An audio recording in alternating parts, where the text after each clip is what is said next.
Episode 2 में हमने देखा था बालसा एम्प्रेस के दिए कुछ इनाम के पैसे और प्रिंस को साथ लेकर पैलेस से भाग जाती है और वहाँ के गार्ड प्रिंस के कमरे में आग लगा देते हैं। अब आगे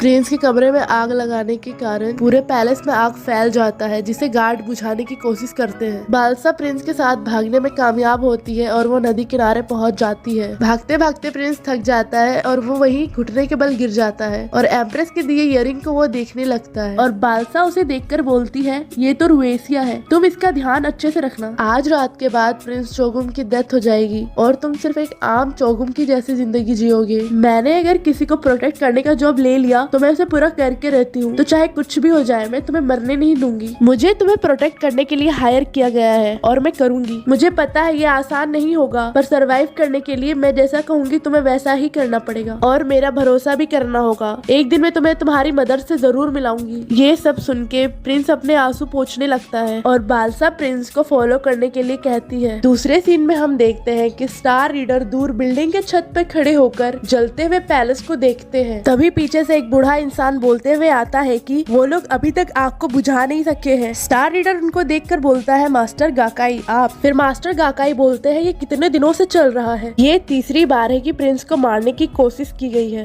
तो प्रिंस इस बार भी बच गया तो वो रुकने वाले नहीं है। फिर मास्टर गाकाई स्टार रीडर से बोलते हैं कि सुगा, क्या ये सच है कि प्रिंस के अंदर कोई प्रेत आत्मा है? सेकंड पैलेस के हेड टूटर होने के कारण मुझे प्रिंस चोगुम के बारे में सब कुछ पता है। जो भी, पर अगर प्रिंस चोगुम इस आग में मर गए तो अच्छा ही होगा। अगर कुछ घटित हो गया और अफवाहें फैल गई तो गवर्नमेंट को बहुत ज्यादा नुकसान हो जाएगा। तभी सुगा बोलता है, एक्सक्यूज मी, मुझे अपनी ड्यूटीज पर वापस जाना है और वो नाराज होकर वहाँ से चला जाता है। अगले सीन में हम देखते हैं बालसा और प्रिंस नदी के किनारे चल रहे होते हैं और तभी प्रिंस नींद में वहीं गिर जाता है। बालसा उसे देखकर कहती है, तुम थक चुके हो, आओ मैं तुम्हें पिगी बैग पे कैरी कर लूंगी। और प्रिंस बालसा की तरफ देखने लगता है। बालसा बोलती है, क्या हुआ, जल्दी करो। चागुम बोलता है, पिगी बैग ये क्या होता है? बालसा बोलती है, पिगी बैग मतलब किसी को अपने पीठ पर कैरी करना। जब बच्चा बहुत छोटा होता है तब उसकी माँ अपने पीठ पर उसे कैरी करती है। ये कोई शर्म की बात नहीं है, ये बड़े होने का एक हिस्सा है। और बालसा अपने स्पेयर की मदद से प्रिंस को अपने बैग पर कैरी कर लेती है और कहती है, ऐसे काफी वार्म और कंफर्टेबल है, तुम थोड़ी देर सो जाओ।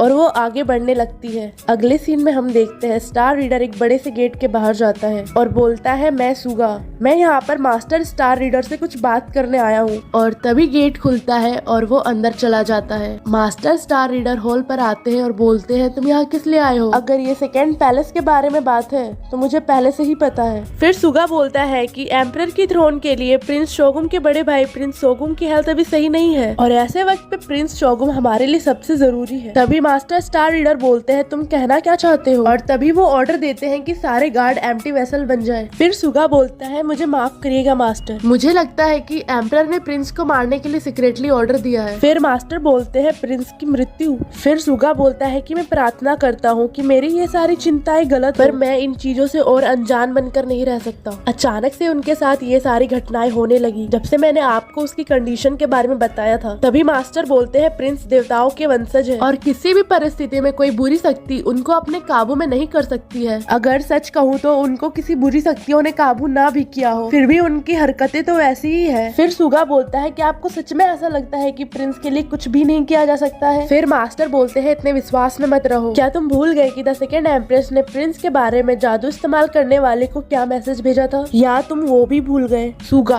तुम प्रिंस के टीचर हो और तुम्हारी लापरवाही और जल्दबाजी के कारण ये सब हो रहा है। हालांकि हर बार की तरह इस बार आग एम्परर ने नहीं लगवाया था। सुनो सुगा, अगर तुम इन बेफिजूल की चीजों में फोकस करोगे तो जरूरी कामों को कैसे करोगे, जो कि इंसानों के हर्ट पर रिसर्च करना है? मैं भूल गया था कि सेकंड एम्प्रेस एक मदर भी है। मैंने सुना कि कल रात उन्होंने एक फीमेल बॉडीगार्ड को द सेकंड पैलेस पे बुलाया था, जिसने उनकी जान बचाई थी ताकि वो प्रिंस को पैलेस से भगा ले जाए। प्रिंस के कमरे में आग लगाना तो एक चाल थी, तुम्हें शायद ही उसकी बॉडी पैलेस में मिलेगी। फिर सुगा बोलता है, इसका मतलब प्रिंस अभी भी जिंदा है। फिर मास्टर बोलते हैं, हाँ, पर तुम ये सारी बातें किसी को मत बताना। बहुत से लोगों को ये अफवाह पता है कि प्रिंस को किसी बुरी शक्ति ने काबू किया है और अगर उन्हें पता चला कि प्रिंस की मृत्यु इस आग में हो गई है तो यह मैटर यहीं पे सॉल्व हो जाएगा। पर मुझे अभी तक यह समझ में नहीं आया कि वो इन सारी घटनाओं से बच कैसे गए। फिर सुगा बोलता है, मेरी राय में जिस शक्ति ने प्रिंस को काबू किया है वो एक वाटर डीमन है। फिर मास्टर बोलते हैं, वही वाटर डीमन? फिर सुगा बोलता है, हाँ, वही वाटर डीमन जिसके बारे में सिन योगो की ऑफिशियल हिस्ट्री में बताया गया है और ये वैसा ही प्रतीत होता है। फिर मास्टर बोलते हैं, सुगा, मैंने तुम्हारे एबिलिटी का हमेशा से सम्मान किया है, इसलिए मैं तुम्हें वार्न करना चाहता हूँ। तुम खुद को गवर्नमेंट के डार्क साइड में इन्वॉल्व कर रहे हो और तुम उस रास्ते में चल रहे हो जिससे तुम वापस भी नहीं आ सकते। और अगर तुमने मेरी बात ना मानी तो तुम स्टार पैलेस के एक भयंकर अंधेरे में फंस जाओगे, इसकी तुम कल्पना भी नहीं कर सकते। फिर सुगा बोलता है, मुझे हमेशा से सिखाया गया है कि दुनिया में लाइट और डार्कनेस दोनों इक्वली है, तो चाहे ये पाथ कितना भी डार्क और ट्विस्टेड हो, अगर मुझे ये हेवन की ओर ले जाएगा तो मैं इस पे ही चलना पसंद करूंगा। फिर मास्टर बोलते हैं, जैसा तुम चाहो और तुम उसी पथ पर चलो और उसे अपना मार्गदर्शन समझो। अब मेरे साथ आओ। मैंने एम्परर की सहमति से प्रिंस को ढूंढने के लिए कुछ आदमियों को भेजने का सोचा है। फिर सुगा पूछता है,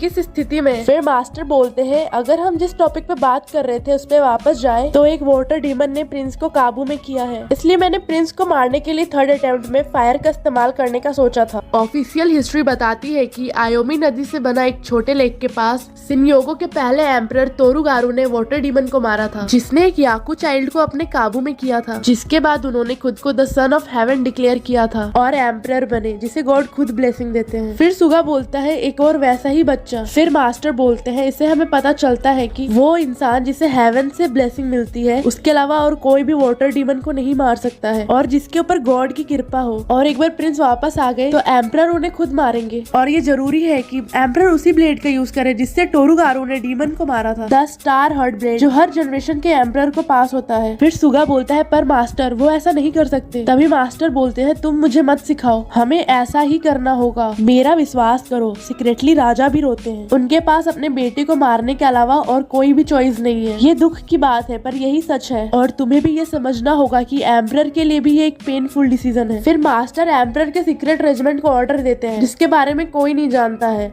मास्टर बताते हैं कि इनकी ट्रू आइडेंटिटी सिर्फ एम्परर और मुझे पता है, और अब तुम तीसरे हो जिसे ये पता है।